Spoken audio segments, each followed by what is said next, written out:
Assalamualaikum semua. Hai, apa kabar? Selamat pagi, selamat tengah hari, selamat petang, dan selamat malam.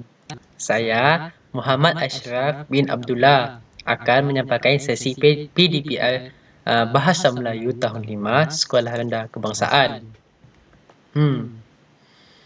Apa yang kita akan belajar pada hari ini yaitu tema 2, kesihatan dan kebersihan di bawah unit 5, kebersihan diri dan persekitaran.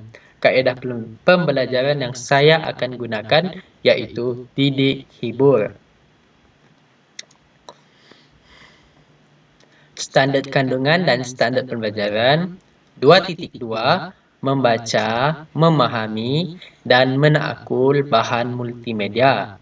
2.2.1 yaitu standar pembelajaran, membaca dan memahami maklumat berdasarkan bahan multimedia untuk membuat pertimbangan dan keputusan. Objektif pembelajaran kita, pada akhir pembelajaran dan pembelajaran, murid dapat membaca dan memahami maklumat yang tersurat daripada pelbagai bahan untuk membuat keputusan dengan alasan yang betul melalui kaedah didik hibur. Kriteria kejayaan, murid dapat membaca dan memahami maklumat yang tersurat daripada pelbagai bahan dan dapat membuat keputusan dengan alasan yang betul serta berasa seronok belajar secara maya. Okey, dari tadi saya berkata perkataan didik hibur. Apa itu didik hibur? Menurut Cikgu Muzakiyah binti Muhammad Jamil daripada Sekolah Rampangi, Kuching, Sarawak. Beliau merupakan guru cemerlang. Beliau berkata, didik hibur merupakan satu kaedah alternatif dalam pembelajaran dan pemudahcaraan PDPC yang bersifat santai dan berhibur untuk mengurangkan rasa tidak yakin murid untuk berinteraksi dengan guru di samping mencapai objektif PDPC pada hari tersebut. Contoh didik hibur yang boleh digunakan dalam bahasa Melayu seperti mendeklamasi puisi, nyanyian lagu, lakonan, dan lain-lain. Okey, kebersihan diri dan persekitaran. Apa itu kebersihan diri dan persekitaran? Mengapa pentingnya menjaga kebersihan diri dan persekitaran? Kamu terfikir tak mengapa pentingnya menjaga kebersihan?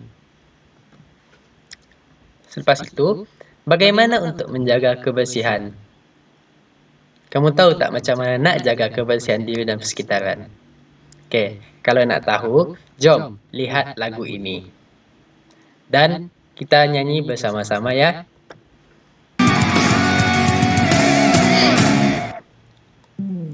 Okey, kita nyanyi bersama-sama dan fahami lagu ini.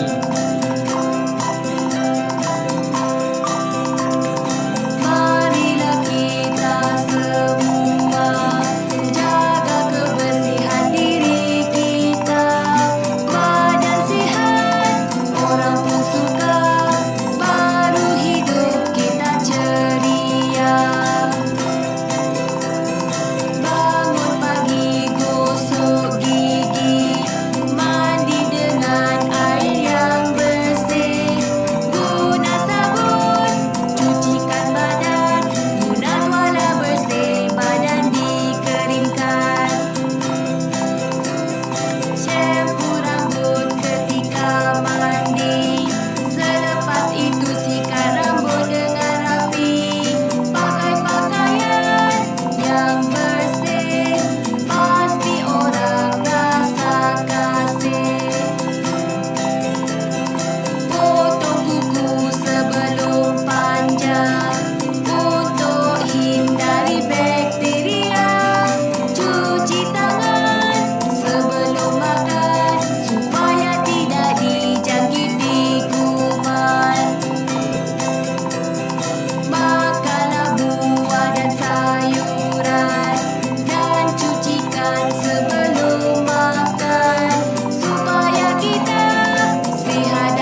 Jom nyanyi sama-sama. Amalkan cara hidup sehat, menjaga tubuh dan penampilan, baru hidup penuh berkat dan penuh senyuman, dan penuh senyuman. Okey, kamu dah habis nyanyi tadi? Setelah menyanyi lagu tadi, kamu sudah tahu bagaimana untuk menjaga kebersihan diri? Ya ataupun tidak? Nah, dalam lagu tadi dia ada katakan, jaga kebersihan dengan memotong kuku. Jangan biarkan kuku kita panjang, kerana apabila kuku kita panjang, bakteria akan mudah berada di kuku kita yang panjang itu. Jadi, potong kuku. Jaga kebersihan juga dengan sentiasa memakai sabun ketika mandi dan memakai kasut ketika berjalan di mana-mana sahaja. Jom pula kita ke sesi membaca. Okey, tajuk kita iaitu pilihan yang betul. Jom kita membaca. Farisha dan Rubini ingin membeli pelitup muka yang selamat di farmasi untuk mengelakkan penyakit berjangkit. Mereka diberi penerangan oleh pegawai farmasi. Ciri-ciri pelitup muka pembedahan dan pelitup muka N95. Kegunaan pelitup muka pembedahan melindungi diri daripada dimasuki titisan pernafasan yang besar atau cecair berbahaya. Pelitup muka N95 pula melindungi diri daripada partikel halus yang berada di dalam udara. Ciri kekemasan pelitup muka pembedahan ialah longgar, manakala pelitup muka N95 ketat. Seterusnya ialah penapisan. Pelitup muka pembedahan kurang perlindungan terhadap partikel udara yang lebih kecil, manakala pelitup muka N95 perlindungan terhadap sekurang-kurangnya 95 partikel udara yang kecil dan besar. Had penggunaan pula, pelitup muka pembedahan hanya sekali penggunaan. Maksimum penggunaan ialah 8 jam. Manakala pelitup muka N95 paling ideal hanya sekali penggunaan. Pelitup muka ini juga dibuang sekiranya rosak atau tidak berfungsi dengan baiknya. Dari segi pengguna, pelitup muka pembedahan iaitu golongan yang bekerja di klinik dan di hospital. Seterusnya, individu yang mengalami masalah batuk dan selasma. Pelitup muka N95 pula, pengguna ialah golongan yang bekerja di klinik dan di hospital dan individu yang terdedah kepada penyakit berjangkit seperti influenza, sumber daripada Kementerian Kesihatan Malaysia. Okey. Farisha, bolehkah kamu jelaskan ciri-ciri pelitup muka untuk mengelakkan penyakit berjangkit? Dan setelah kita meneliti pertimbangan itu, pelitup muka manakah yang menjadi pilihan kita? Di sini, terdapat dua soalan yang dikemukakan. Yang pertama iaitu, apakah ciri-ciri pelitup muka yang mengelakkan penyakit berjangkit? Dan pelitup muka apa yang sesuai untuk Farisha dan Rubini? Jom kita lihat jawapannya. Ciri-ciri pelitup muka untuk mengelakkan penyakit berjangkit ialah yang pertama, melindungi daripada partikel halus yang berada di dalam udara. Yang kedua, ialah ketat. Sekiranya tidak ketat, maka bakteria ataupun virus mudah memasuki. Yang ketiga, melindungi sehingga 95% daripada partikel udara yang kecil atau besar. Okey. Yang soalan kedua, jadi pelitup muka mana yang sesuai untuk mengelakkan penyakit berjangkit? Jadi jawapannya ialah teng teng teng, iaitu pelitup muka N95, kerana ianya melindungi diri daripada partikel halus yang berada di dalam udara. Partikel halus ini adalah bakteria, virus, habuk dan sebagainya yang benda kita tidak nampak. kerana penapisannya perlindungan terhadap sekurang-kurangnya 95% partikel udara yang kecil dan besar. Okey.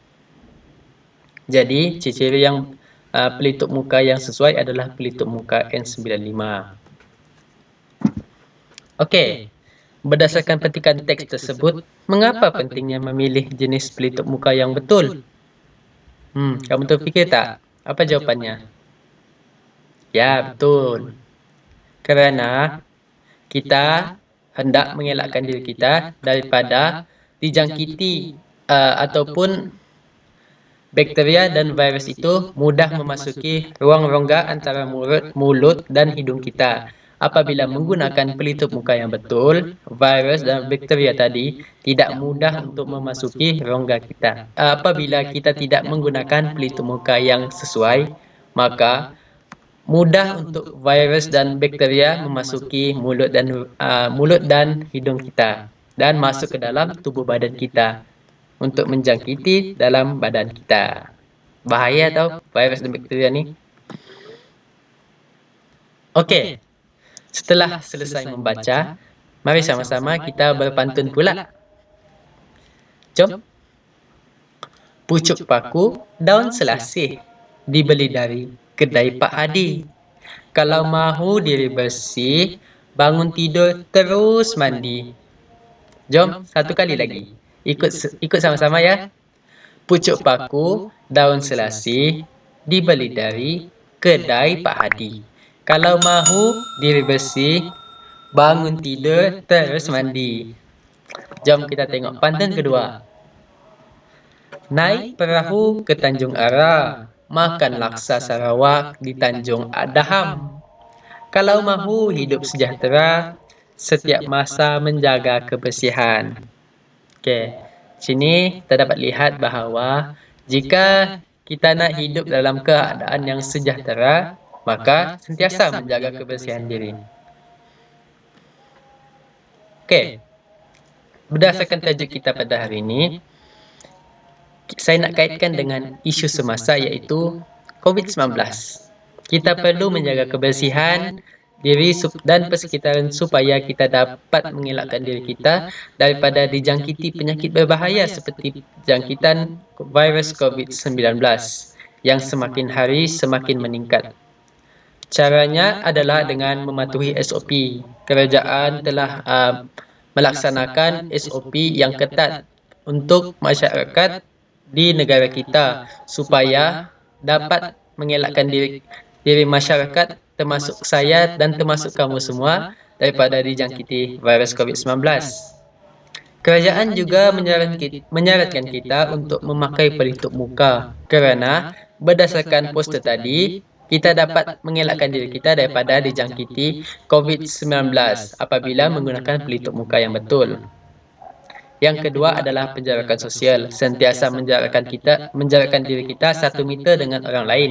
Dan yang ketiga, sentiasa memakai sabun ketika mandi untuk mengelakkan virus berada di badan kita.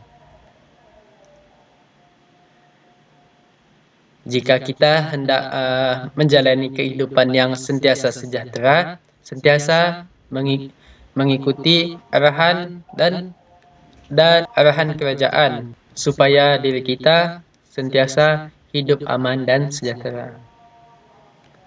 Itu sahaja daripada saya. Sekian wabillahi taufiq wa hidayah. Wassalamualaikum warahmatullahi taala wabarakatuh. Terima kasih. Harap semua bergembira bersama saya dan jangan lupa subscribe channel saya.